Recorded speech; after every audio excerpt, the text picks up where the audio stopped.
pagi Bapak Ibu semuanya. Salam sejahtera untuk kita semua.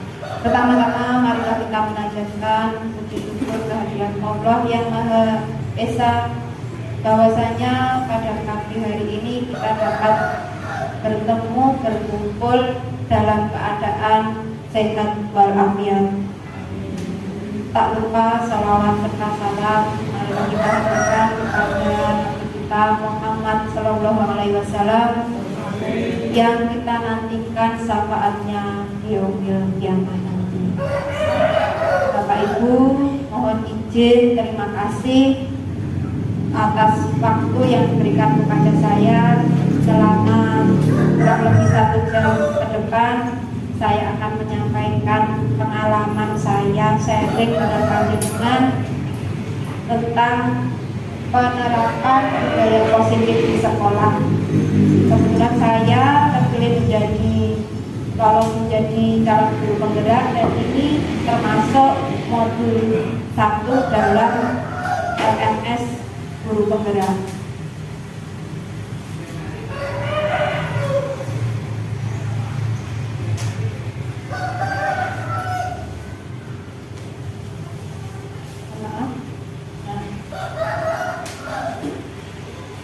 Latar belakangnya, untuk mewujudkan pembelajaran yang nyaman, aman, bahagia, dan menyenangkan, perlu budaya positif di sekolah.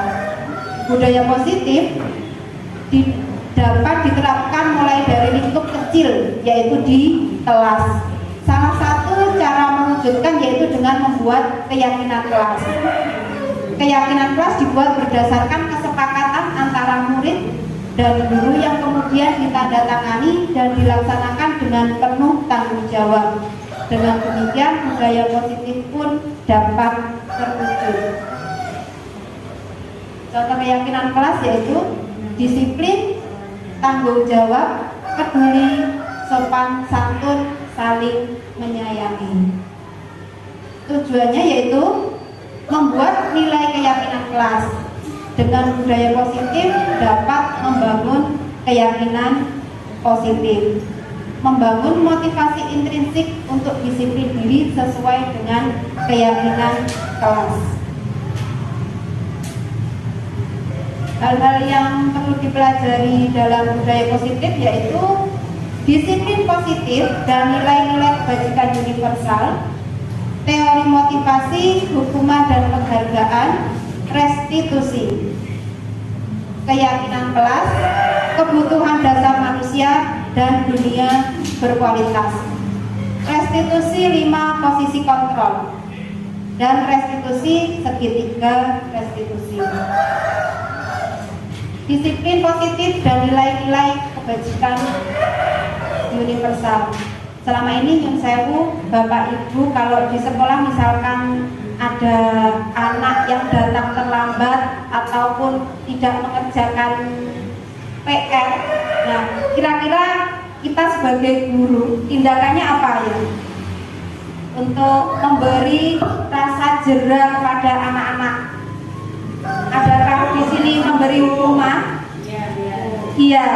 Kebanyakan dari kita masih memberi hukuman ya, memberi sanksi ya, sesuai dengan kesepakatan yang sebelumnya dilaksanakan dengan anak-anak. Nanti kita akan mempelajari apakah hukuman itu dapat menciptakan budaya positif atau malah membuat anak mentalnya menjadi down. Perubahan paradigma stimulus respon teori kontrol atau teori pilihan. Siapa yang sesungguhnya memiliki kontrol? Misalkan di sini ya, misalkan kita Bapak Ibu masing-masing menggenggam sesuatu yang sekiranya berharga untuk kita, dan ada orang lain yang mempengaruhi kita untuk membuka genggaman kita. Ya, membuka genggaman kita dengan bujukan, dengan rayuan. Kira-kira sesuatu yang ada di genggaman kita yang kita anggap berharga ini dapat dibuka apa tidak? Tidak, ya. Jadi stimulus respon itu kita mencoba mengubah orang agar berpengaruh sama dengan kita. Perilaku buruk dilihat sebagai sesuatu kesalahan. Orang lain bisa mengontrol saya bisa mengontrol orang lain.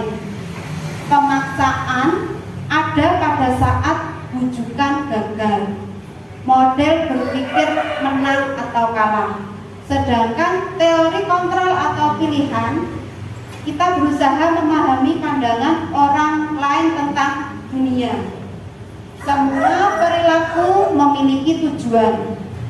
Hanya Anda yang bisa mengontrol diri Anda. Anda tidak bisa mengontrol orang lain. Kolaborasi dan konsensus menciptakan pilihan baru. Model berpikir menang-menang. Ketika kita menerapkan di kelas dengan anak kita, ya, dengan anak didik kita, ketika kita memberi hukuman, ya, itu kita seolah-olah mengontrol anak tersebut. Tetapi terkadang anak-anak merasa mau dikontrol dengan hukuman dari gurunya, tetapi terkadang anak juga menjadi malas, kali nanti dihukum seperti itu lagi. Nah, seperti itu nggih. Apakah makna disiplin? Disiplin berasal dari bahasa Latin disciplina, yang artinya belajar. Disiplin diri membuat orang menggali potensinya menuju sebuah tujuan apa yang dia hargai. Makna asal dari kata ini berkonotasi dengan diri dari murid-murid Sokrates dan Plato. Namun dalam budaya kita, makna kata disiplin telah berubah menjadi sesuatu yang dilakukan seseorang pada orang lain untuk mendapat kepatuhan. Kecenderungan umum adalah menghubungkan kata disiplin dengan ketidaknyamanan, bukan dengan apa yang kita hargai atau mencapai suatu tujuan. Kadang kita, agar anak disiplin, kita memberi hukuman atau sanksi seperti itu. Nilai-nilai kebajikan universal. Nilai-nilai kebajikan adalah sifat-sifat positif manusia yang merupakan tujuan mulia yang ingin dicapai individu. Nilai-nilai tersebut bersifat universal dan lintas bahasa, suku, bangsa, agama maupun latar belakang. Setiap perilaku atau kebudayaan atau perbuatan memiliki suatu tujuan. Dr. William Glasser pada teori kontrol 1984. Dengan mengaitkan nilai-nilai kebajikan yang diyakini seseorang, maka motivasi intrinsiknya akan terbangun sehingga menggerakkan motivasi dari dalam untuk dapat mencapai tujuan mulia yang diinginkan. Menurut Bosen 1998. Nilai-nilai kebajikan yang ingin dicapai oleh setiap anak Indonesia kita kenal dengan profil pelajar Pancasila, yaitu beriman bertakwa kepada Tuhan Yang Maha Esa, berakhlak mulia, mandiri, bernalar kritis, berkebinekaan global, bergotong royong, dan kreatif. Teori motivasi, hukuman, dan penghargaan atau restitusi. Teori motivasi perilaku manusia menurut Diana Gosen dalam bukunya Restitution School Discipline. Yang pertama, untuk menghindari ketidaknyamanan atau hukuman, apa yang akan terjadi apabila saya tidak melakukannya. Ini termasuk motivasi eksternal. Yang kedua, untuk mendapatkan imbalan dari orang lain atau institusi. Apa yang akan saya dapatkan apabila saya melakukannya? Itu juga termasuk motivasi eksternal. Yang ketiga, untuk menghargai diri sendiri. Saya akan menjadi orang seperti apa apabila saya melakukannya? Nah, terkadang kita ketika ada anak yang bernilai bagus atau mendapat juara gitu ya. Kita memberinya motivasi dengan memberikan reward. Nah, ternyata reward ini adalah motivasi eksternal, tidak dari dalam diri anak sendiri. Merdeka menurut Ki Hajar Dewantara yaitu merdeka itu artinya tidak hanya terlepas dari perintah, akan tetapi cakap buat memerintah diri sendiri. Ki Hajar Dewantara, Pemikiran Keteladanan Sikap Merdeka, cetakan 2013. Jadi merdeka itu mampu memerintahkan diri sendiri, ya. Sekarang dihukum oleh penghargaan, bahwa penghargaan berlaku sama dengan hukuman, dalam arti meminta atau membuat seseorang melakukan sesuatu untuk memenuhi suatu tujuan tertentu dari orang yang meminta atau membujuk. Dorongannya eksternal dan akan ada faktor ketergantungan. Beberapa dampak dari pemberian penghargaan yaitu pengaruh jangka pendek dan jangka panjang. Anak akan menantikan nanti mendapat penghargaan apa ya kalau saya dapat nilai 100 seperti itu ya. Makanya anak terus berusaha untuk belajar. Nah, itu baru dorongan dari luar. Penghargaan menghukum, penghargaan mengurangi ketepatan, penghargaan tidak efektif, penghargaan dapat merusak hubungan. Terkadang di dalam kelas ketika ada siswa yang ranking 1 kita beri reward, ada anak-anak yang lain yang merasa iri. Nah, ini termasuk dapat merusak hubungan. Dihukum oleh penghargaan. Penghargaan menurunkan kualitas. Penghargaan mematikan kreativitas. Penghargaan mengurangi motivasi intrinsik. Ketika temannya mendapatkan penghargaan, paling yang dapat penghargaan anak itu lagi. Nah, jadi anak-anak dapat mematikan kreativitas anak-anak, ya. Pengaruh jangka pendek dan jangka panjang. Yang pertama, penghargaan efektif jika kita menginginkan seseorang melakukan sesuatu yang kita inginkan dalam jangka waktu pendek. Ketika kita memberi perintah kepada anak, nanti yang mendapat nilai 100 mendapatkan hadiah, seperti itu ya. Ini dalam jangka pendek. Jika kita menggunakan penghargaan lagi dan lagi, maka orang tersebut akan bergantung pada penghargaan yang diberikan serta kehilangan motivasi dari dalam. Jika kita mendapatkan penghargaan untuk melakukan sesuatu yang baik, maka selain kita senantiasa berharap mendapatkan penghargaan itu lagi, kita pun menjadi tidak menyadari tindakan baik yang kita lakukan. Penghargaan tidak efektif hanya jika Anda melakukan hal ini, maka mendapatkan penghargaan yang diinginkan. Jika saya mengharapkan sesuatu penghargaan, tidak mendapatkannya, maka saya akan berkecil hati serta kemungkinan lain akan berusaha keras sebelumnya. Penghargaan merusak hubungan, mengakibatkan rasa iri, motivasi hanya sesaat untuk menyenangkan guru, menciptakan persaingan di kelas. Tindakan guru, di sini ya ada beberapa tindakan guru. Mencatat surat sekali di dalam kalimat saya tidak akan terlambat karena terlambat sekolah. Ini termasuk hukuman, ya, termasuk hukuman. Mengelilingi lapangan basket 2 kali karena terlambat hadir di sekolah, ini juga termasuk hukuman.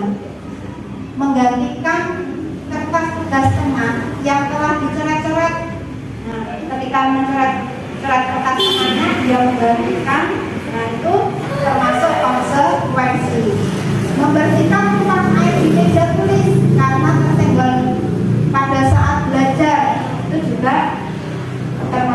konsekuensi.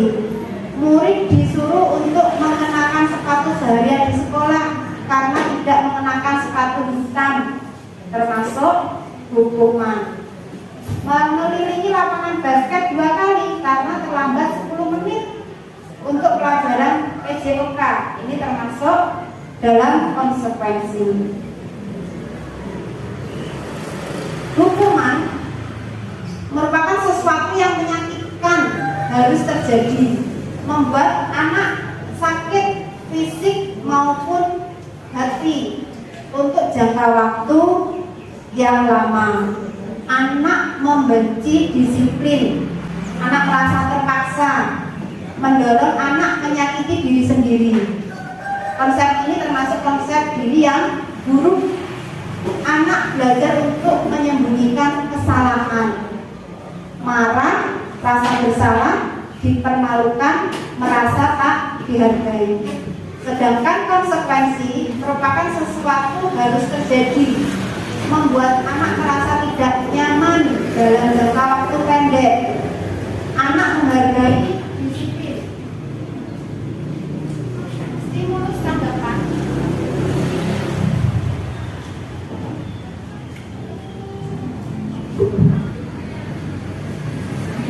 Stimulus tanggapan mendorong anak agar mudah menyesuaikan diri. Konsep diri yang baik. Anak belajar untuk mematuhi peraturan. Kehilangan hak, dibuat tidak nyaman, diasingkan untuk sementara. Perbedaan cuma dan konsekuensi ya. Apa itu restitusi? Restitusi adalah proses menciptakan kondisi bagi murid untuk memperbaiki kesalahan mereka, sehingga mereka bisa kembali kepada kelompok mereka dengan karakter yang lebih kuat. Restitusi juga merupakan proses kolaboratif yang mengajarkan murid untuk mencari solusi untuk masalah mereka dan membantu murid berpikir tentang orang seperti apa yang ingin menjadi tujuan mulia dan bagaimana mereka harus memperlakukan orang lain. Nah, di sini identitas gagal, hukuman, identitas sukses, disiplin dan konsekuensi, restitusi. Untuk hukuman, hukuman itu sesuatu yang menyakitkan harus terjadi, tidak nyaman untuk murid atau anak untuk jangka waktu panjang. Korban mendapatkan keadilan. Murid, anak atau anak akan tersakiti, perilakunya menjadi agresif. Sistem tidak akan berjalan bila murid tidak takut. Ketika tidak takut kepada hukuman, sistem ini tidak akan berjalan. Berlaku hanya pada sebuah institusi, tidak berlanjut pada kehidupan nyata. Peraturan adalah kamu harus. Murid akan membenci peraturan.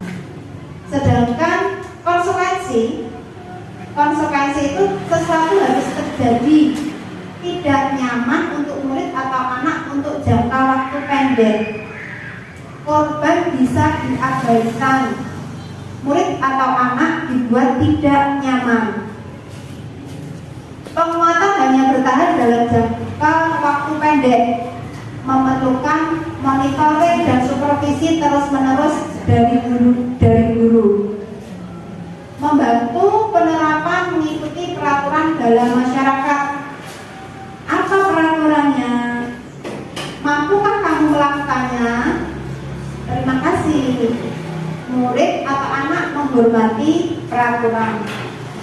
Sedangkan untuk yang restitusi merupakan pilihan, menguatkan untuk murid atau anak dalam jangka waktu panjang. Korban mendapatkan ganti, murid atau anak mendapatkan penguatan. Masalah terpecahkan, murid belajar bertanggung jawab untuk perilakunya. Fokus pada pemecahan masalah dalam jangka waktu panjang. Apa yang kamu yakini, apa yang bisa kamu lakukan untuk memperbaiki masalah ini?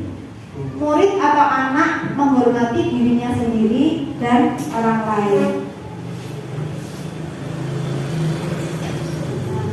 Ini 9 ciri-ciri restitusi. Yang pertama, bukan untuk menebus kesalahan, namun untuk belajar memperbaiki masalah.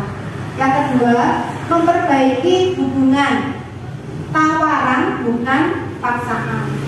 Restitusi menuntut untuk melihat ke dalam diri. Restitusi mencari kebutuhan dasar yang mendasari tindakan. Restitusi diri adalah cara yang paling baik. Restitusi fokus pada karakter bukan tindakan. Restitusi fokus pada solusi. Restitusi mengembalikan murid yang berbuat salah pada kelompoknya. Jadi antara hukuman, sanksi dan restitusi, tindakan yang paling tepat untuk kita terapkan pada anak yaitu restitusi. Keyakinan kelas. Mengapa tidak praktek saja? Ya, mengapa harus keyakinan kelas? Ya, mengapa kita memiliki peraturan harus menggunakan helm bila mengendarai kendaraan roda 2? Karena apa? Untuk keselamatan kita. Ya, mengapa kita memiliki peraturan 3M untuk masker, mencuci tangan, menjaga jarak? Ya, ini juga untuk kesehatan kita. Mengapa kita memiliki peraturan harus datang tepat waktu pada saat mengikuti pelatihan? Ini semua untuk mendukung motivasi intrinsik, kembali ke nilai-nilai keyakinan, lebih menggerakkan seseorang dibandingkan mengikuti serangkaian peraturan.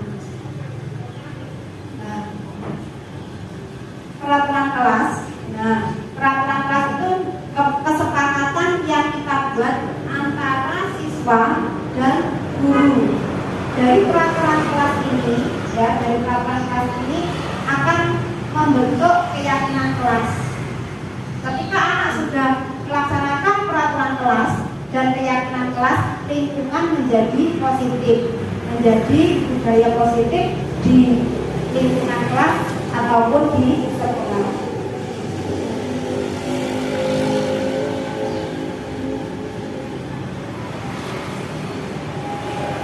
Peraturan selalu kembalikan buku ke tempatnya. Keyakinan kelasnya yaitu tanggung jawab. Dilarang mengganggu orang lain, menghormati orang lain. Hadir di sekolah 15 menit sebelum pembelajaran dimulai. Menghormati orang lain, berkomitmen. Dilarang melakukan kekerasan. Ini untuk keselamatan, menghormati orang lain. Dilarang menggunakan narkoba karena ini untuk kesehatan. Bergantian atau menunggu giliran. Keyakinan kelasnya menghormati orang lain atau bersabar. Gunakan masker. Ini untuk kesehatan atau keselamatan. Jangan berlari di kelas atau koridor. Ini bisa kita ganti kata-katanya dengan sebaiknya berjalan. Nah, ini nilai keyakinan kelasnya yaitu keselamatan dan keamanan.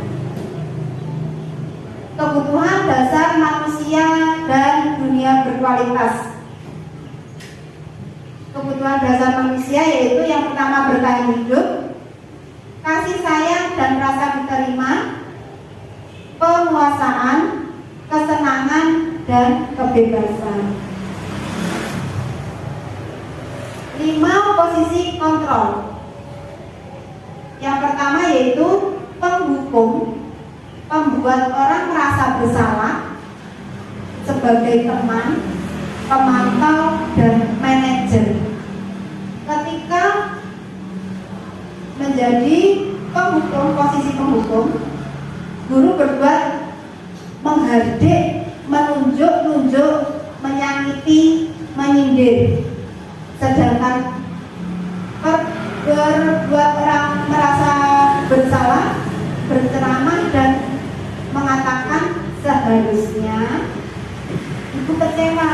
Nah, misalkan kenapa kamu kok ramai sekali saatnya pelajaran? Jangan gitu, kasihan sama bu guru, nanti dimarahi ibu kepala sekolah. Misalkan seperti itu membuat orang merasa bersalah. Sebagai teman, membuatkan alasan-alasan untuk muridnya, sedangkan pemantau menghitung dan mengukur, manajer mengajukan pertanyaan-pertanyaan. Selanjutnya untuk penghukum, yaitu kalau kamu tidak melakukan, awas ya, rasakan.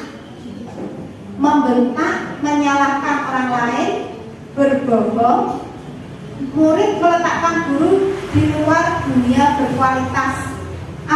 Biarkan saja, nanti juga marah-marah lagi. Mengulangi kesalahan ketika kita melaksanakan posisi penghukum, anak-anak pasti akan mengulangi kesalahan kembali.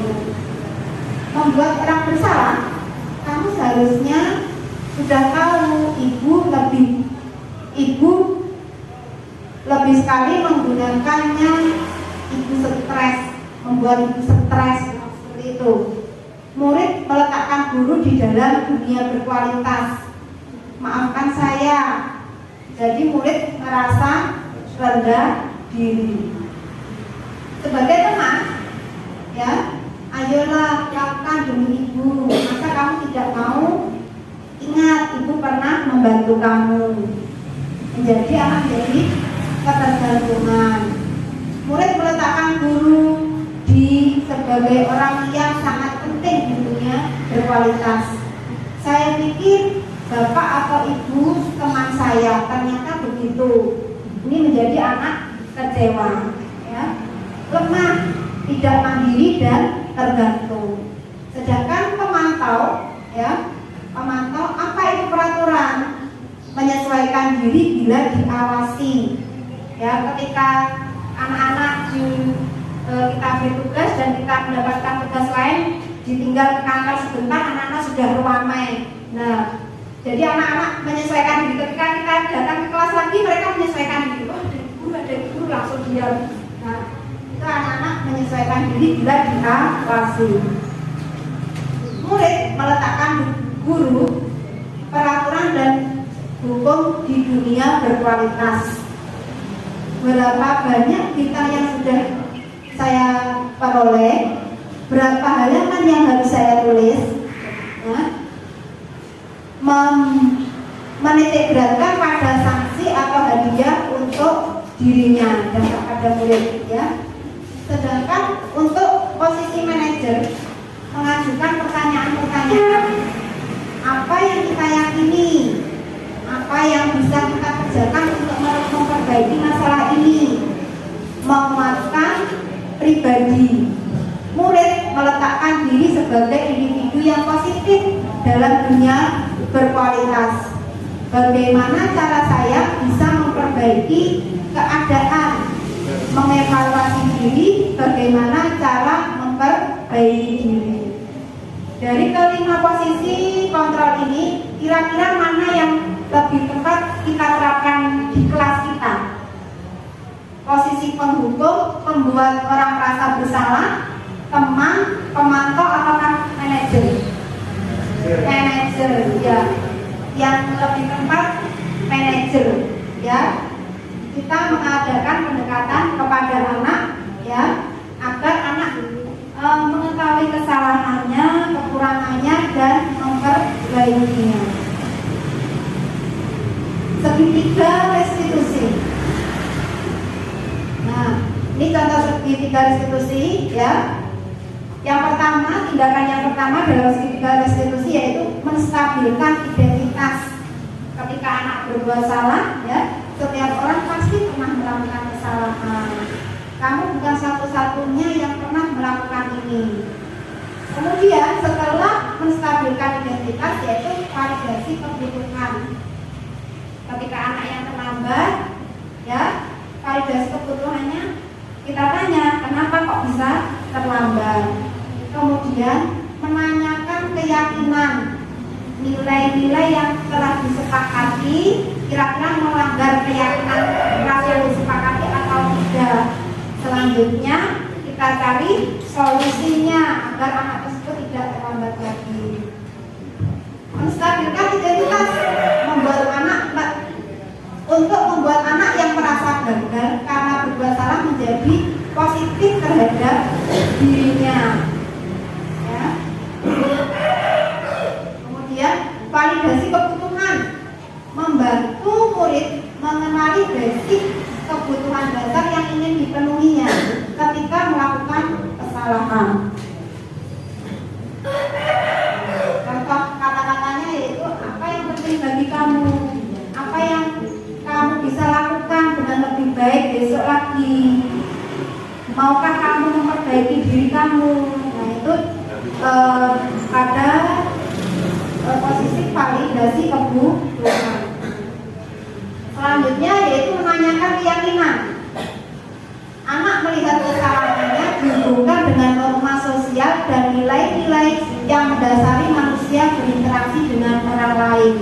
Kita tanya, kamu nanti ingin menjadi orang seperti apa? Kamu ingin menjadi anak yang seperti apa? Nilai-nilai apa yang telah kita langgar, yang telah dilanggar, ya? Nilai-nilai apa yang disepakati? Kira-kira bisa apa tidak? Kamu memperbaiki diri menjadi nilai-nilai yang kita sepakati, seperti itu. Nah, ini foto pembiasaan positif. Contohnya sholat duha, presentasi di depan kelas. Presentasi di depan kelas ini menjadikan anak mandiri. Selain itu juga percaya diri. Penerapan budaya positif yang lainnya yaitu bersalaman dengan bapak ibu guru, berdoa sesudah dan sebelum pelajaran, ya. Ketika anak mau masuk kelas berbaris, membacakan Pancasila, itu juga merupakan penerapan budaya positif. Upacara hari Senin dan kerja kelompok. Upacara hari Senin dapat diterapkan untuk kedisiplinan anak. Nah, kerja kelompok juga demikian, untuk membentuk anak menjadi orang yang peduli, orang yang mampu bekerja sama. Dari sini tadi, posisi kontrol yang paling tepat untuk kita laksanakan yaitu posisi manajer. Ternyata hukuman itu tidak membuat anak jera. Dengan posisi manajer dan segitiga restitusi, ya, anak menjadi menyadari kesalahan yang dia lakukan, kemudian memperbaiki diri, dan disiplin dapat muncul dari dalam dirinya secara intrinsik. Berikut saya berikan contoh pembuatan kesepakatan kelas.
Yeah.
yang sudah saya buat di kelas saya dan saya juga di kelas saya, yaitu langkah pertama kita mengajak siswa-siswi kita untuk membuat kesepakatan hal-hal apa yang perlu kita lakukan, hal-hal yang tidak perlu kita lakukan atau kita hindari di dalam kelas. Nah, setelah kita mengajak anak-anak untuk membuat kesepakatan kelas, agar anak-anak lebih bertanggung jawab, kita mengajak anak-anak untuk membukukan tanda tangan kita di kesepakatan kelas ini. Setelah membuat kesepakatan kelas, baru kita tarik menjadi nilai keyakinan kelas. Demikian Bapak Ibu pemaparan dari saya. Mungkin ada pertanyaan ataupun kritik dan saran sangat saya harapkan. Monggo, mungkin ada yang saya itu. Assalamualaikum warahmatullahi wabarakatuh. Sebelumnya terima kasih atas waktu yang diberikan kepada saya. Di sini yang pertama saya sampaikan, saya sangat tertarik tentang apa yang dimaksud, apa yang disampaikan tentang budaya positif di sekolah. Karena saya juga baru mengetahui untuk saat ini, yaitu tentang penerapan budaya positif di sekolah. Dari apa yang disampaikan Bu Anita, yang ingin saya tanyakan, siapa saja yang dapat dilibatkan dalam perancangan dan pembentukan budaya positif di sekolah nantinya, agar saya juga bisa untuk membuat perancangan dan bisa menerapkan budaya positif di sekolah. Mungkin itu yang saya tanyakan. Atas waktu yang diberikan, kami sampaikan terima kasih. Terima kasih Pak Zainal. Saya mencoba untuk menjawab pertanyaan dari Pak Zainal, siapa saja yang dapat dilibatkan dalam merancang dan membuat budaya positif. Tentunya budaya positif itu guru, seorang guru tidak bisa berdiri sendiri, membutuhkan seluruh pemangku program yang ada di sekolah, baik dari guru, dari kepala sekolah, ya, maupun dari wali murid. Wali murid juga perlu kita berikan, kita sampaikan apa itu budaya positif, karena kebanyakan waktu dari siswa-siswa kita ada di rumah. Sebagian besar waktu mereka ada di rumah, jadi bapak ibunya yang ada di rumah juga perlu membiasakan budaya positif. Selain itu juga di sekolah, ya, disiplin dimulai dari diri kita sendiri. Kita sebagai guru juga harus memberi contoh, memberi teladan kepada anak-anak agar anak-anak dapat meniru kebiasaan positif atau budaya positif, disiplin diri kita. Demikian Pak Zainal. Mungkin ada tambahan dari Bapak Ibu guru yang lainnya.